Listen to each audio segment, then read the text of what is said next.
여러분 안녕하세요. 오늘은 5주차 이제 1교시가 되겠습니다. 지난 시간에 이어서 대인관계와 커뮤니케이션을 알아보도록 하겠습니다. 대인관계와 커뮤니케이션이다. 대인관계가 이제 핵심적인 건데 어떻게 커뮤니케이션이 이루어져야 하느냐 하는 문제죠.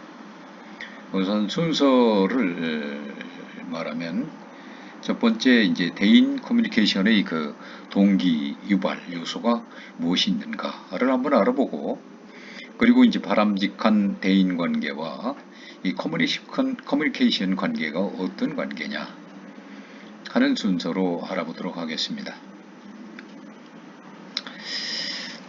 대인 관계라.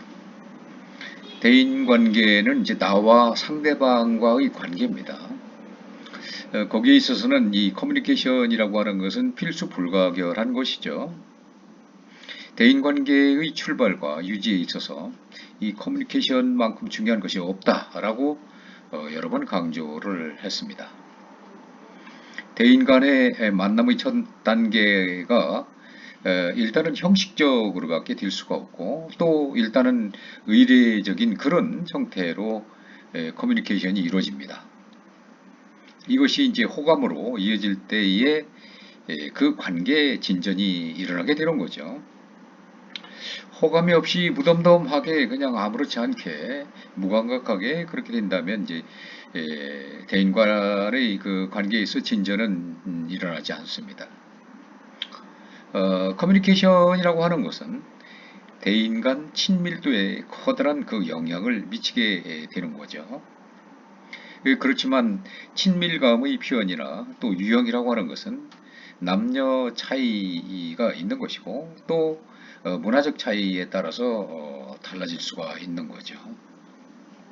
남자들과의 어떤 대인관계, 그리고 남자와 여자와의 대인관계, 문화가 다른 그 이국적인 그런 그 외국인과의 커뮤니케이션, 이런 그 대인관계는 현격한 차이가 나올 수밖에 없는 거죠.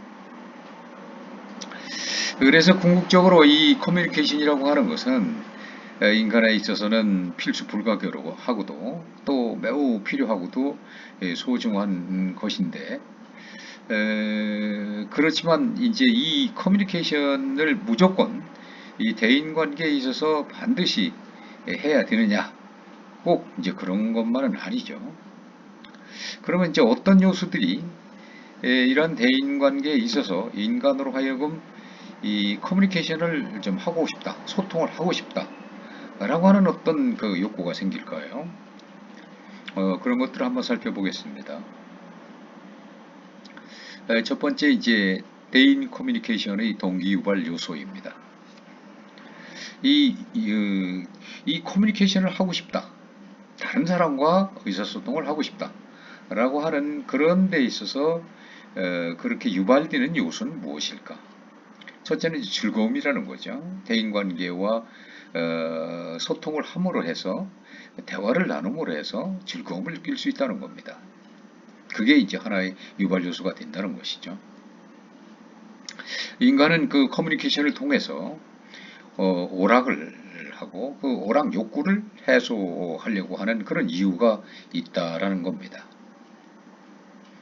자기 혼자 가만히 있는 것보다도 이 다른 사람과 대화를 통해서 이 의사소통을 하면서 어떤 그 재미를 느끼고 그러고 싶은 충동, 이런 그 욕구들이 나타나게 되고 그런 걸 해소하기 마련이라는 것이죠. 두 번째는 이제 애정입니다. 이 사람이라고 하는 것은 사고하는 동물이고, 물론 감성적이기도 합니다만은, 그렇기 때문에 특히나 유별나게 어느 누군가와의 그 애정 관계를 맺고 싶어 하죠. 그리고 또 그런 것을 그 표현하고 싶어 합니다. 그래서 이러한 애정 관계를 표현하고 또 애정 관계를 또 표현을 좀 그런 말을 듣고 싶고 이렇게 하는 것이 바로 인간의 특성이기도 한데, 이것은 이 커뮤니케이션의 그 하나의 그 애정을 표현하는 도구다 이렇게 할 수가 있는 거죠. 반드시 대인관계의 의사소통이 이루어져야만이 그런 애정관계를 표현하고 또 상대방으로부터 애정의 표시를 내가 표시를 받게 되는 것이고 이런 것이죠. 이런 것이 있기 때문에 근본적으로 이 커뮤니케이션이 이 동기가 될 수가 있는 거다. 유발 요소가 된다라고 하는 겁니다. 세 번째는 이제 소속감입니다. 이 커뮤니케이션을 통해 가지고 우리는 서로 유대감과 소속감을 확인할 수가 있는 거죠. 누구나가 사람은 어느 어떤 조직이라든지 집단이라든지 이런 데에 좀 소속돼서 같이 그들과 대화를 나누고 싶고 그렇게 함으로 해서 커뮤니케이션이 이루어질 수가 있다는 것이죠. 이게 바로 동기유발 요소 중에 하나다. 소속감이다 라고 하는 겁니다. 네 번째는 이제 도피입니다. 도피. 예컨대 이제 친구들하고 이 잡담을 하고 싶기도 하지만 때로는 또 친구들과 그런 잡담하는 것도 싫은 경우가 있죠. 이런 때는 이제 잠시 잊고 몰두하게 만들게 되는 겁니다. 그 자기 일이 이제 지루하거나 이렇게 할 때는 또 이제 또 친구들 만나서 잡담을 하고 싶기도 하고 또 친구들 피하기도 싶을 때도 있고 이런 것들이 하나의 그 이제 도피적 요소가 되는 것이다 라고 하는 거죠. 또 이 컴퓨터 게임 같은 것도 이 사이버 세계에 아주 폭 빠져서 탐닉하는 거 이런 것도 일종의 그 몰입하는 것도 이것도 현실 도피의 한 일종이다라고 이렇게 볼 수가 있는 겁니다.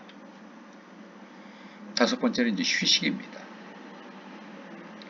이 가족 관계나 또 친구 관계에 있어서 대화라고 하는 것은 우리가 정말로 좀 그 자기만의 어떤 애로사항이 있을 때 피치 못할 그런 사정이 있을 때 이 토로하고 그것을 대화로 서로 나누면서 그러면서 그 위안을 받기도 하고 위로를 받게 되는 것이죠. 바로 이것이 휴식이라는 하나의 동기유발 요소로서 작용되는 것이다 라고 볼 수가 있습니다.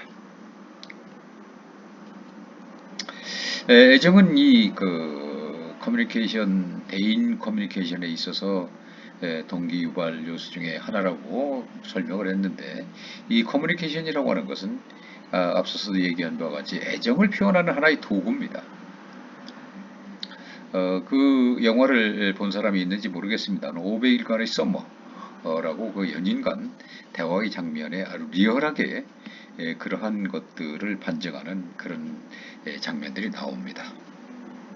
이 대인관계에 있어서 사람에 따라서 아주 매우 만족스러울 수도 있는 것이고 그리고 또 그것이 반대로 고통스러울 수도 있는 거죠. 이 대인관계가 애정관계에 있어서 모든 것들이 애정관계가 내가 만족할 만한 그런 애정관계를 획득할 수가 꼭 반드시 있는 것은 아니죠. 아주 고통스러울 경우도 있는 거죠. 그래서 이런 가운데에 우리가 이 선택할 수 없는 대인관계가 또 있습니다. 이 부모와의 관계가 그렇죠. 선택할 수도 없는 거고 뭐 애정관계야 이제 고통스럽고 이러면 이제 우리가 선택지를 버릴 수도 있습니다. 그러나 이제 이 선택할 수 없는 불가피한 그런 경우는 이 부모와의 관계가 첫 번째이고 또 직장 관계에서 내가 직장을 그만두지 않는 한은 이 상사와의 관계라든지 동료와의 관계에 있어서 필수 불가결한 이런 대인 관계 이것은 선택하기가 버리기가 어려운 것이죠. 이런 것도 있지만은 이제 내가 결국은 결정하는 거죠. 싫으면 끊어버리는 것이고 또 좋으면 계속 진전해서 유지를 하는 것이고 이렇게 되는 겁니다. 그래서 이런 그 대인 커뮤니케이션 그 욕구라고 하는 거 그것과 직접 관련이 있는 것이다. 내가 그거를 요구하느냐 아니면 그것을 요구하지 않느냐 실증을 느끼느냐 이제 이런 거에 따른 것 같다는 거죠.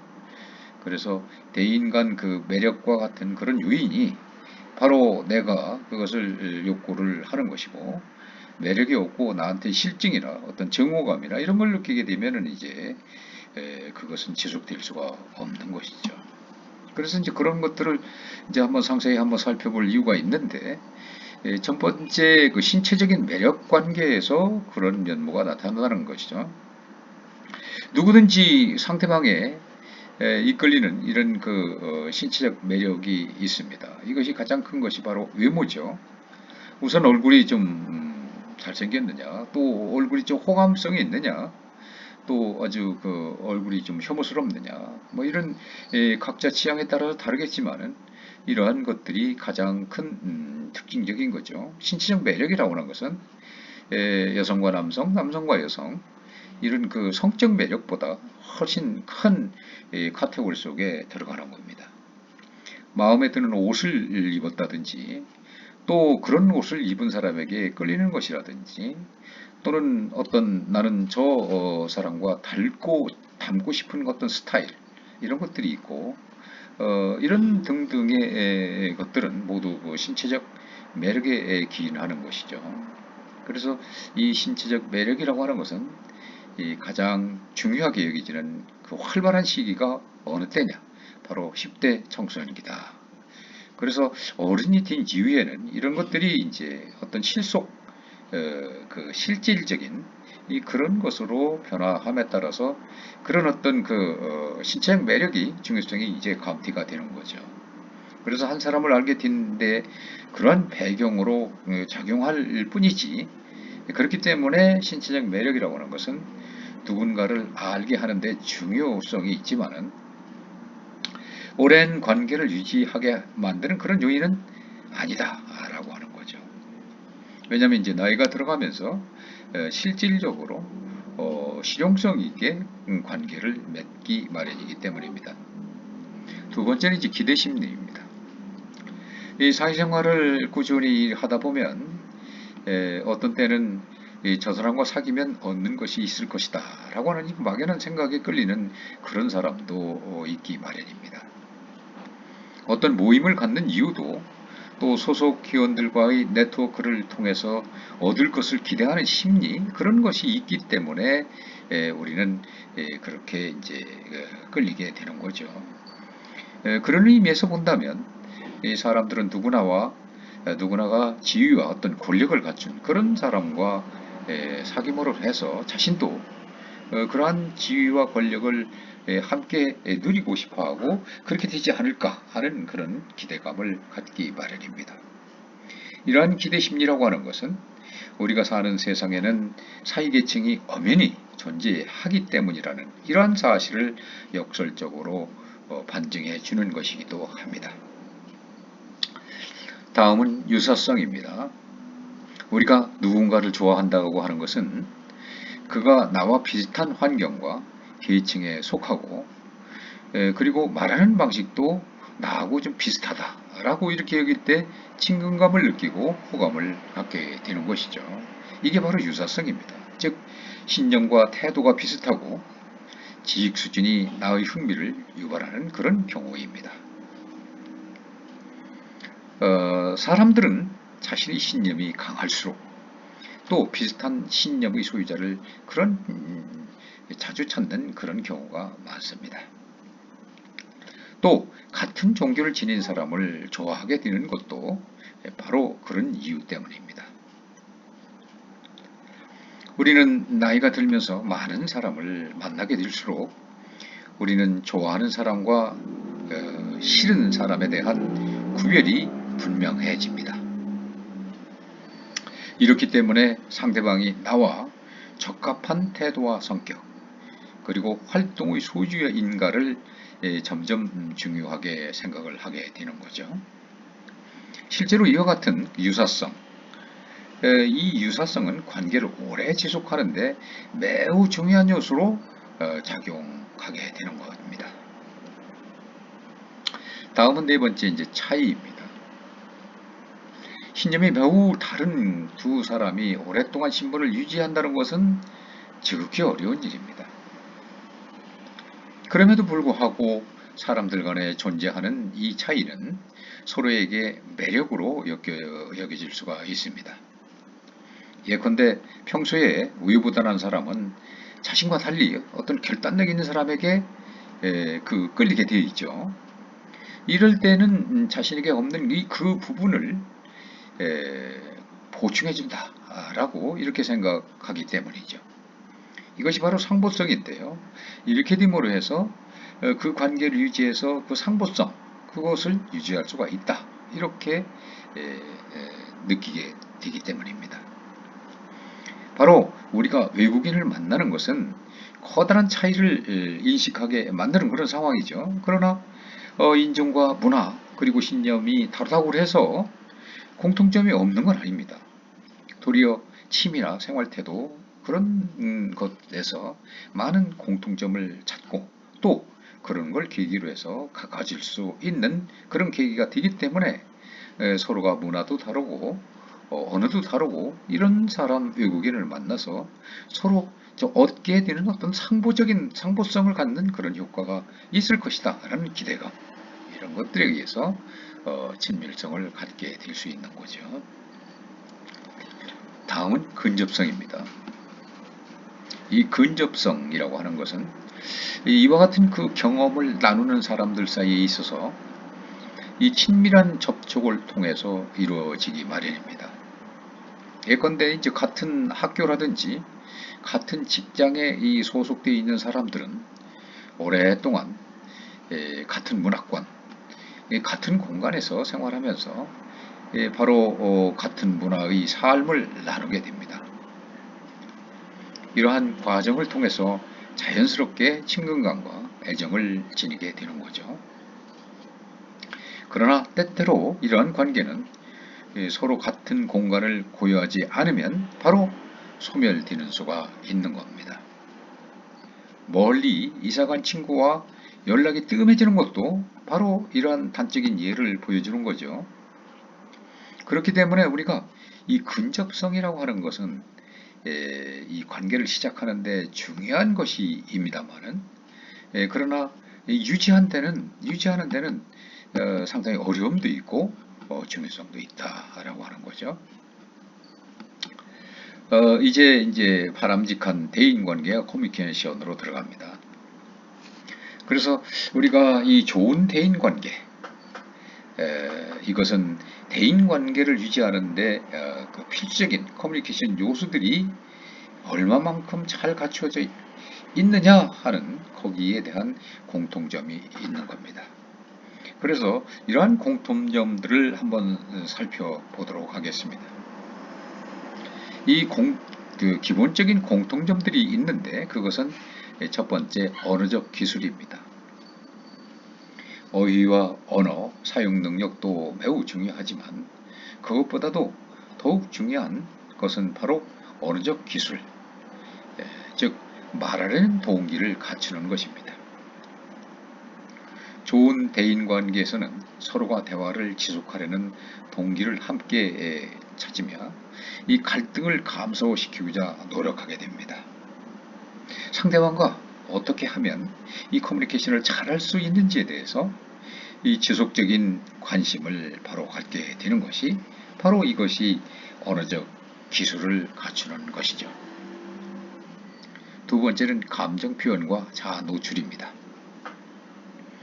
무조건 갈등을 회피해야 한다고 하는 것, 이것은 대인관계에 나쁜 영향을 주는 것입니다. 특히 그 여성보다는 이 남성들이 듣기 싫어하는 말을 하는 것은 옳지 않다라는 이런 의식을 많이 갖고 있는데 이러한 의식 때문에 자신의 감정을 표현하지 않는 경우가 대개는 많습니다. 여성들보다도 남자들이 많다는 거죠. 이것은 대인관계를 사실상 어렵게 만드는 그런 요소라는 거죠. 그렇기 때문에 우리가 자신의 감정 상태를 드러내고 때때로 자신이 숨기고 싶은 어떤 감정, 그런 것들을 노출하는 것이 바로 대인관계 형성에 도움이 된다고 할 수가 있습니다. 세 번째는 대화 참여와 지속 의도 표현입니다. 상대방과 함께 나눌 수 있는 화제거리를 찾고 또 그의 감정과 관계에 초점을 맞추려는 노력이 바로 이러한 것입니다. 상대방을 생각을 하는 것이죠. 그래서 상대방이 계속 말할 수 있도록 이 피드백을 보내는 겁니다. 장단을 맞춰주는 거죠.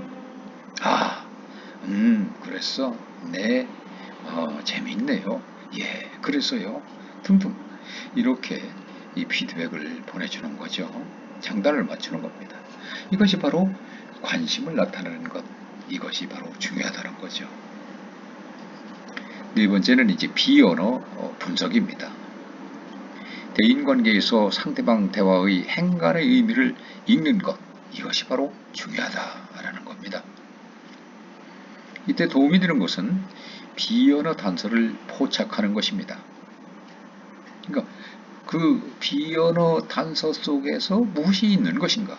그것을 파악해내는 것이죠.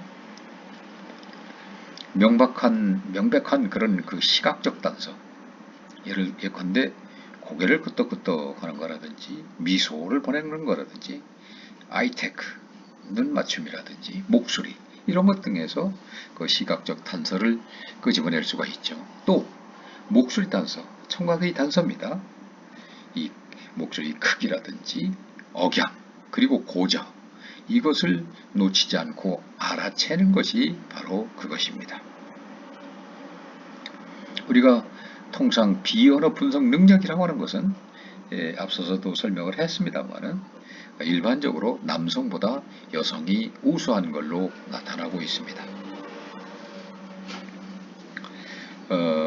그렇기 때문에 남성들보다는 여성이 눈치가 빠르죠. 다섯 번째, 배려, 감사, 칭찬의 사용입니다. 이 상대방과의 관계를 진전시키기 위해서는 배려와 감사, 예컨대 이제 지난밤 정말 즐거웠어. 다시 또 만나고 싶어. 또 우리가 친구인 게 얼마나 기뻐. 이런 것들, 이런 이 배려와 감사가 필수적이라는 거죠. 이것이 바로 상대방 관계를 진전시키는데 아주 효과적이다라고 하는 겁니다.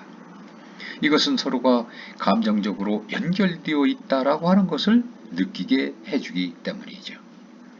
특히나 칭찬, 이것은 대인관계 진전시키는데 바로 아주 중요한 요소로 작용할 수밖에 없다라는 겁니다.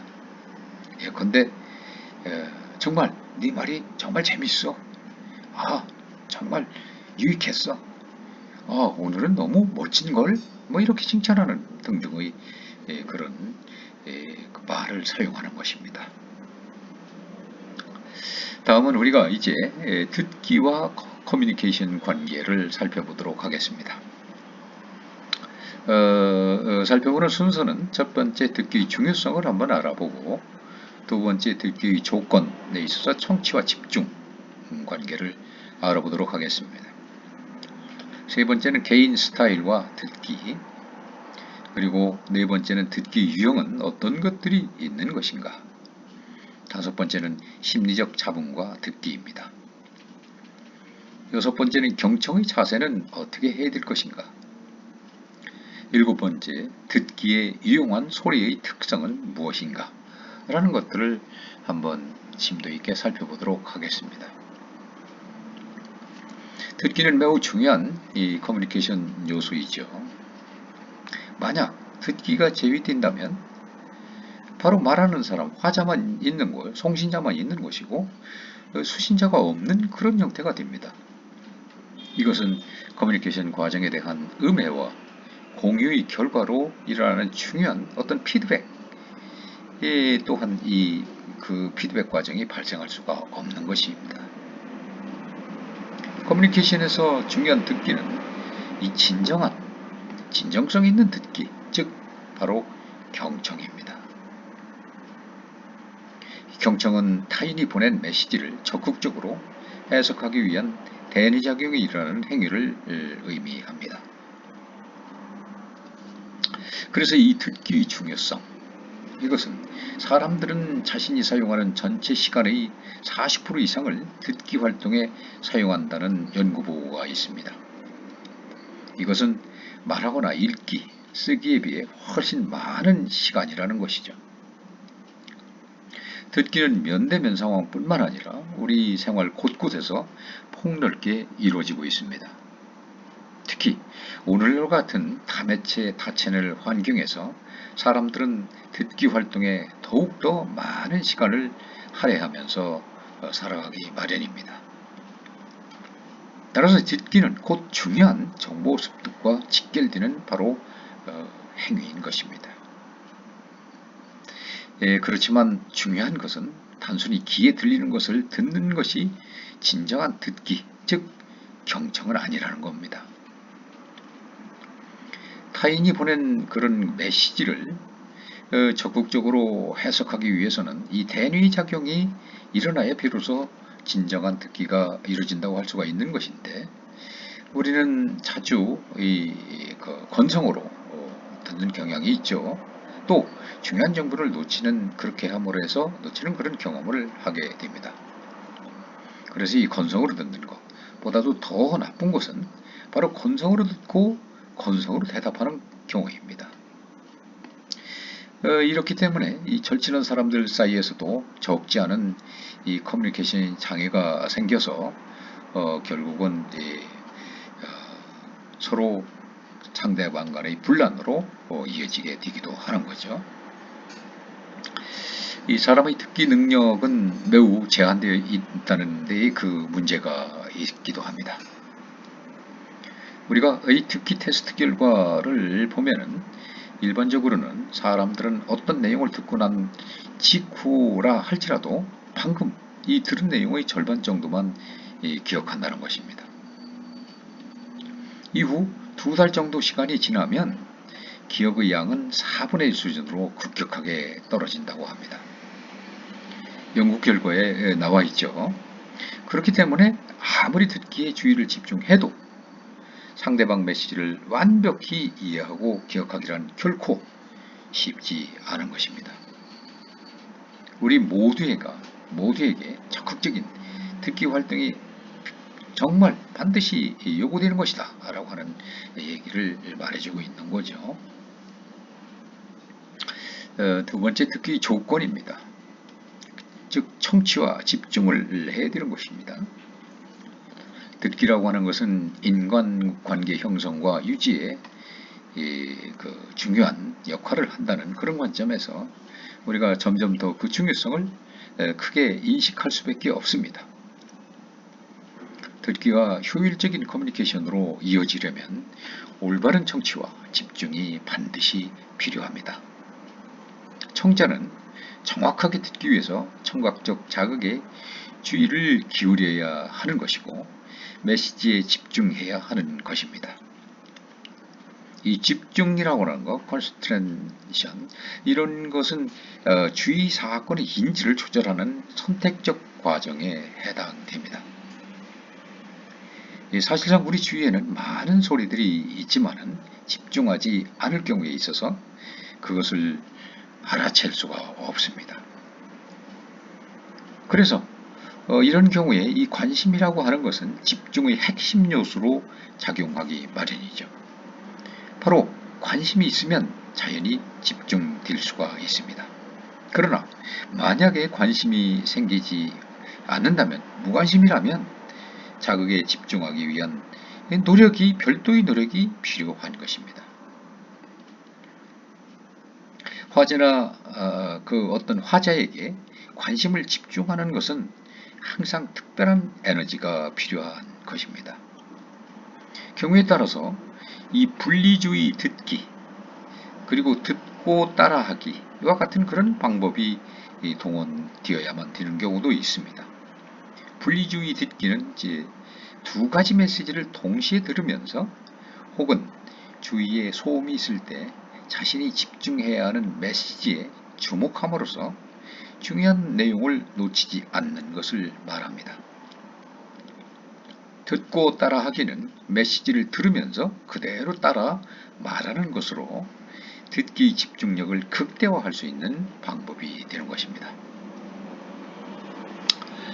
이제 세 번째, 개인 스타일과 듣기입니다. 개인의 스타일은 듣기 능력에 영향을 미칩니다. 사람마다 다른 그 스타일이 있는 것이죠. 이 참을성이 없고 에너지가 넘치며 화를 잘 내는 그런 타입의 사람이라면 이 간편하게 정보를 구하는 성향 때문에 듣기에 어려움이 발생할 수가 많습니다.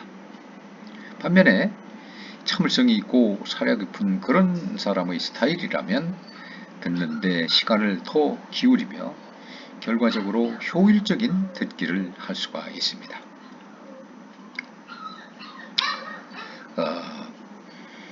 그래서 일반적으로 개방적인 마음을 지니고 있고 폭넓은 주제에 흥미가 있는 사람들에게는 이 효율적인 듣기가 가능합니다. 이들이 또 다른 특징은 사람들을 좋아하는 경향이 있고 긍정적인 태도를 지니고 있다는 점입니다. 즉, 인간에 대해 애정을 지니고 상대방을 잘 관찰하는 태도가 공감적, 감정이입적 듣기에 영향을 미치게 됩니다. 실제 많은 연구 결과에서 개인 성향은 공감 능력과 관련이 있는 것으로 나타난 바가 있죠. 예컨대 감성이 높은 사람은 공감적인 표현을 잘하고 타인에 대한 관심을 잘 나타냅니다.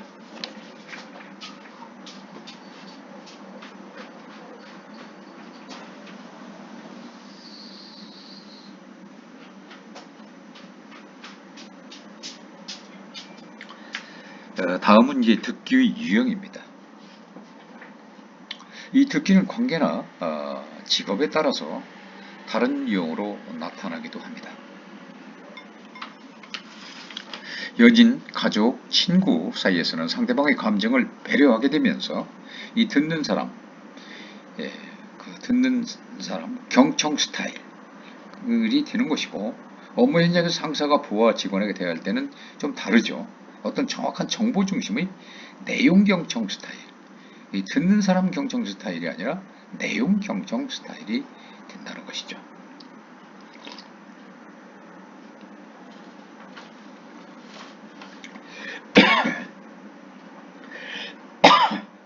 이 간단하고 신속한 상호작용을 원하는 그런 직종에 근무하는 사람은, 예컨대 이제 기자들이 그렇죠. 그런 사람들은 늘 시간에 쫓기기 때문에 시간 경청 스타일이 되는 거죠. 정해진 시간, 짧은 시간 동안에 그 중요한 내용 포인트만을 듣기 마련이죠. 다섯 번째는 심리적 자본과 듣기입니다.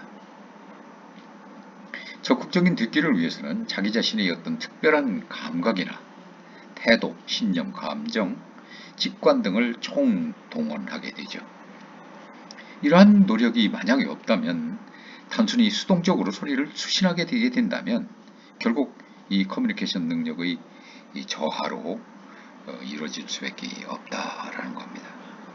이 커뮤니케이션 상황에 대해서 민감하고도 민첩하게 대처할 수가 없는 그런 상황이기 때문입니다. 그렇지만 우리가 여기서 반드시 유념할 것은 자신의 태도라든지 신념, 감정, 직관 같은 것이 커뮤니케이션 과정에서 심적 잡음으로 이렇게 작동하게 돼서 그런 때에 따라서 듣기를 방해하는 그런 요소가 될 수도 있다는 것을 우리는 간과해서는 안 된다는 것이죠. 심리적 잡음이라고 하는 것은 평소 균형 잡힌 시각을 지니지 못한 사람에게 자주 발생하는 경향이 있습니다. 예를 들자면 자기중심적 사고방식에 젖어 있거나 어떤 자기 방어적인 그런 성향이 강한 사람들, 이럴 때에 그것이 매우 커다란 심리적 잡음을 만들게 된다는 겁니다. 그래서 진정한 듣기를 방해할 수밖에 없다라는 거죠. 우월의식과 이기주의, 또 선입견, 고정관념, 편견 그런 것들도 역시 마찬가지입니다. 이 가운데 있어서는 사회적으로 널리 퍼진 고정관념 이것은 우리가 영화나 드라마 속에 등장하는 그런 인물의 유형마저도 항상 비슷하게 그려내게 하는 소위 얘기하는 스테레오타입을 만들어내게 되는 거죠. 특정 종교, 어떤 정치단체, 직업에 대해서 개개인의 특성을 무시한 채 무심코 이 동일한 평가잣대를 바로 적용하는 것입니다. 우리 사이에서 특정 지역 사투리를 듣게 된다면 우리는 무의식적으로 특정 이미지가 떠오르게 되죠. 이런 것들 미디어들이 이 부추겨온 그런 어떤 고정관념에 이미 우리가 빠져들어 있는 그런 그 영향권이기 때문에 그런 것인데 바로 이것이 심리적 잡음의 요소가 되는 겁니다. 또한 편견이라고 하는 것은 주로 사전 지식에 의해서 생기기 마련인데 사람 머릿속에 이미 형성된 어떤 지식체계, 소위 얘기하는 스키마죠. 이 스키마가 진정한 듣기 활동을 저해한다는 겁니다. 일단 이 스키마가 생기면 편견이 생긴다면 그 이후에 입력된 정보 내용이 기존의 스키마에 부합할 경우에는 이제 받아들여지게 되는지만 그렇지 않다면 받아들여지지 않는 거죠. 그래서 무시하고 거부하게 되는 겁니다. 제대로 된 이 듣기가 이루어지려고 한다면 이러한 그 심리적 잡음 이런 것들을 최소화하는 노력이 반드시 필요합니다. 다음은 6번째 이제 경청의 자세입니다. 매우 중요한 것이죠. 경청의 자세를 판단이나 충고, 질문과 같은 반응을 보이지 않고 수용하는 것이라고 존 그레이는 주장한 바가 있습니다. 남녀 간의 커뮤니케이션 방식에 있어서는 차이가 있다고 그랬죠. 그래서 근본적인 어떤 생물학적인 그런 차이가 있는 것을 보여주는 그 베스트셀러가 있습니다. 바로 여러분들이 아는 사람들도 있겠습니다. 화성에서 온 남자, 금성에서 온 여자의 그 저자 존 그레이는 경청하는 방법 가운데 가장 좋은 것은 아무런 비난 없이 있는 그대로 억셉트해 준다. 들어주는 것을 바로 경청이라고 그랬습니다. 그레이는 그래서 판단이나 이 충고, 질문, 해석 같은 이런 일체의 반응을 보이지 않고 이 수용하는 자세 그것만이 바로 진정한 경청의 자세다. 이렇게 말하고 있는 것입니다. 바로 이러한 말은 인본주의 심리학의 대가인 칼 랜섬 로저스가 말하는 무조건적인 긍정적 수용과 바로 같은 그런 맥락입니다. 7번째, 듣기에 이용한 소리의 특성입니다. 상대방으로 하여금 듣기에 집중하게 만드는 소리의 특성, 이것을 아는 것이 매우 중요하죠. 공식적인 프레젠테이션, 우리가 잘 알고 있는 프레젠테이션이나 회의, 세미나 이런 것 등에서 이 청자의 집중력을 유지시키기 위한 기술적 말하기 전략으로서 바로 이러한 특성을 우리는 사용하게 됩니다. 인간의 집중 능력에 영향을 미치는 소리의 영역들로는 반복적이고 또 변화를 시키고 또 신기하게 하는 거고 강도 이런 4가지 요소가 있는데 이 청자는 반복되는 소리에 더 쉽게 집중을 하게 되죠.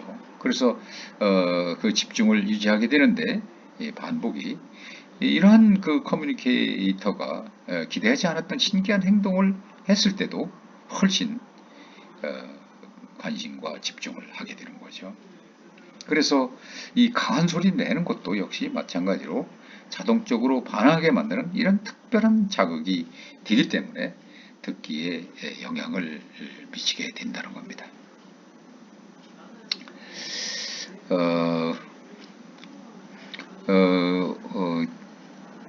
다음은 이제 설득 커뮤니케이션인데 오늘은 여기까지 마치도록 하는데, 설득 커뮤니케이션은 이제 우선 그 설득의 개념이 무엇인가, 또 설득의 그 요소에는 어떤 것들이 있는가, 또 태도 변화와 일관성에 대한 그런 이론들이 어떤 것들이 있는가 하는 점은 2교시부터 시작을 하도록 하겠습니다. 오늘 1교시는 여기서 끝내도록 하겠습니다. 여러분 수고했습니다.